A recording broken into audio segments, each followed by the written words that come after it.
So we were looking at our first function, which was the Fibonacci function, which we originally pulled from the documentation.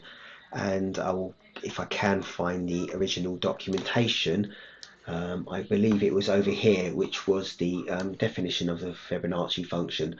And it was kind of like a first attempt, and like down below there's kind of like a second attempt. I'm going to do like a hybrid approach on this, which is this Fibonacci 2 is basically returning a list, and so I'm going to modify the above version inline in our code to get to this second version and kind of like show the different steps. But the key part of this really is that in this Fibonacci function, we're just kind of like executing these print statements, and that's a bit might call a word ugly or something, but what we want to do is we want to get a result that comes back of some kind of list. So we'll call our list well, if actually in the actual docs it was called result anyway. So we're going to create this empty list that we want to get back, and this is a better use case for functions in a way, because whilst we can do the block of code inside of our function, we can also put a return statement over here. So return like that, and then we can return our result. So now we're going to get back this result, but what we're going to get back is actually a list, because the result is this empty list, and we're going to fill up the list. We're going to do a result.append somewhere inside our while statement. So we know we're getting back a list, so let's type in this to the user. In fact, let's just have a look over here where we call our function, and we already see that Python, without actually having pointed to list, we see that Python has it type inferred that we're giving a list back. And the reason why that's the case is because Python gets result over here and it sees it as a list. And the reason it sees it as a list here is that we've defined it as a list. Now, we could be complete and we could say that we're getting a list back, but Python kind of like knows that it's already there. So in this particular case, I'm just thinking if I should leave it in or leave it out for the example. You know what, we'll leave it in. We're telling the user that we're getting a list back, but Python already knew that, so that was quite nice. Anyway, we want to get rid effectively of these print statements over here. Now this is kind of like printing whatever number that we calculated sequentially. So it started at the number 0, and then A incrementally got bigger. It assumed the value of B, but B was also assuming the value of A plus B, was summing the previous two numbers, and that's what this was doing, and we were printing out that sequence of numbers. So instead of doing this print statement, we're actually going to do result dot append. So we're going to append a list, basically. We'll put all these answers into a list with the value of A. And that means that we can omit this print statement. And it also means that this print statement is kind of like redundant, effectively. We don't want to, because we're not like putting spaces between. We don't want to do things on new lines now. We're just literally returning a result that effectively looks like this. And this is a bit cleaner. So in fact, I might even just remove this whole thing here, just like that. So, and we could put a comment in there like append our list, add new result to list.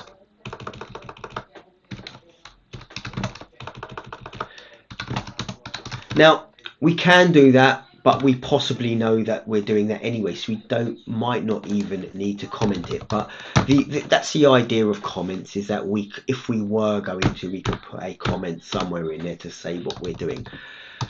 We're not going to need the print side out of function anymore. If we think we get that point of how functions work, this is the end of the block of code. But more so, because we've got the return statement anyway over here, we know that we've come out of our function. That kind of like definitizes it for us, or like that's the end of the function.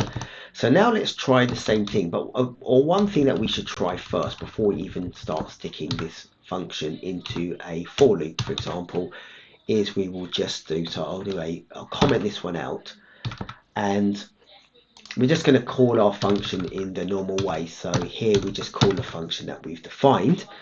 So we will do fib and then some number like 1000.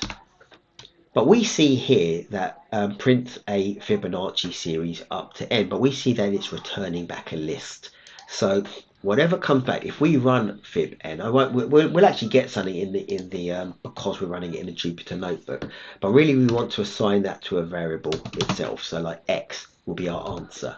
So or our answer ANSW. Our answer is fib, and then we can actually print out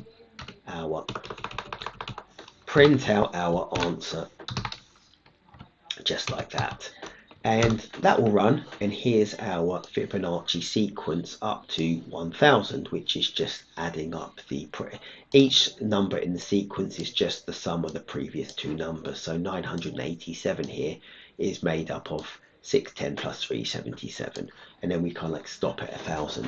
So that's effectively how we have run our whole code. So it's quite convenient in that sense. And I think we could probably move it into the for loop now as well. I was just thinking if there's anything else that we wanted to do over here. Oh yeah, I was going to improve the doc string. We could do this, which is our arguments. We've only got one argument.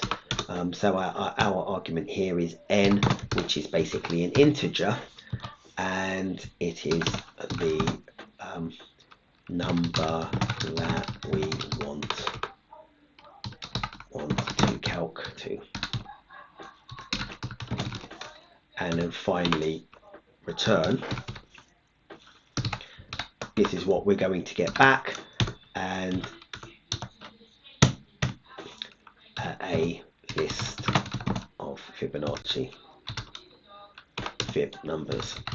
Right, so it's something like this, and when we hover over our function now, you can sort of like see, let's get this, I'm just going to, right, let's just get this right. Was args on the same line there? Okay, I'm just going to put one more line over here just to get the spacing right. It's how Python reads it. And now we see quite nicely print a Fibonacci series up to n. We've got our arguments. You know, we'd list our arguments in a neat way. So n, the number that we want to calculate to, and then the return statement telling the user what they're getting back. In a way, we didn't need, it's a bit overkill for this particular function, but because one line probably surmises it well. But if you had a bigger function, you would be taking this type of format, and that would descriptively give you back very nicely, like describing totally to the user how to utilize the function, and you know what the inputs are and what the results are. So what the return value is, not the results, the return value, what it's giving you back. So that's basically it. We've now done the Fibonacci series, but this time we haven't done any print statements inside of the function. We've returned a list that comes, we've returned a list that comes back, a list of fib numbers. There's our list, it's a return statement, that's what's coming back, and we fed that into a variable called answer, and we've printed out answer. So the last part that we can attempt to do is something like put it into a for loop in some way, but this time our answer will be, so we'll put something like answer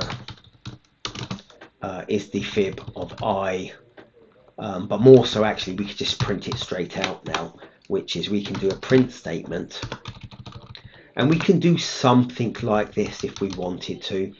I comma fib I, and fib I is whatever is returned from this entire function up here. So it's quite convenient and very powerful. We're just going to get a sequence of lists that come back for Fibonacci numbers, going up to 100, so a smaller list and then a bigger list and a bigger list until we get to we've gone up to 10,000 here, so a much bigger list, but not tremendously big. So let's just run this, and we've now, that's our first one over here, but now we've got these lists. So you can see like how we're able to replicate our code quite powerfully. And there's our Fibonacci, the last one here. So I'd have to scroll across a bit, but this is our last Fibonacci sequence up to 10,000. So presumably this next, the sum of these next two gave a number over 10,000. So each time we kind of like truncated, we reached the end point for what we were doing in our loop. So we can do these very powerful things quite quickly just with a function and a simple for loop in Python. It's extremely powerful and not many lines of code, considering that all of this is just description. It's actually not code at all. It's a doc string for us. There's quite a few, just a few lines of code in order to achieve all of the above. So I've just put here, let's run the function many times. There we go. That's the entirety. That's the Fibonacci sequence done in a function and called multiple times in Python, and it returns the result multiple times and embedded into a print statement. And that's it.